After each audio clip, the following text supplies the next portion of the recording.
IPL 2026 సీజన్లో అందరి చూపు ఓ కుర్రాడి వైపు ఉంది. ఆ కుర్రాడు ఎవరో కాదు, 15 ఏళ్ల వైభవ్ సూర్యవంశీ. తొలి మ్యాచ్లో వైభవ్ అద్భుత ఇన్నింగ్స్ ఆడాడు. కానీ సన్ రైజర్స్ మ్యాచ్లో ఒక్కసారిగా కుప్పకూలిపోయాడు. అయితే వైభవ్ త్వరలోనే తన కెరీర్లో మరో మైలురాయిని చేరుకోబోతున్నాడు.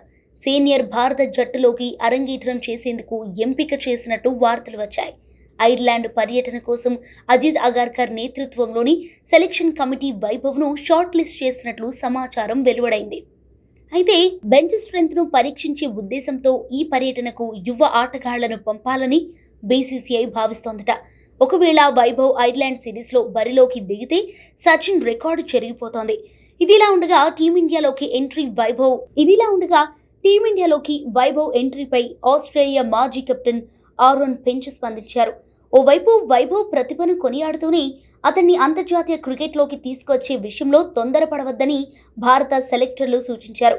ఇక జూన్, జూలై నెలల్లో జరగబోయే ఐర్లాండ్ పర్యటన కోసం షార్ట్ లిస్ట్ చేసిన 35 మంది ఆటగాళ్లలో వైభవ్ ఒకరన్న వార్తల నేపథ్యంలో ఫించ్ ఈ సలహా ఇచ్చారు.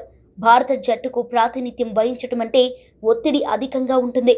ఇప్పుడు టీమిండియా ప్రస్తుత ఆటగాళ్లు ప్రపంచ కప్ గెలిచి తమను తాము నిరూపించుకున్నారు. కాబట్టి వారికి గౌరవం ఇవ్వాలి. వైభవ్ను జట్టుతో ప్రయాణించనిచ్చి అక్కడి వాతావరణాన్ని అలవాటు చేసుకోవడానికి అవకాశం కల్పిస్తే బాగుంటుంది. కానీ ఏదైనా ఖాళీ ఏర్పడినప్పుడు లేదా ఎవరికైనా గాయాలైనప్పుడు మాత్రమే అతన్ని బరిలోకి దించాలి.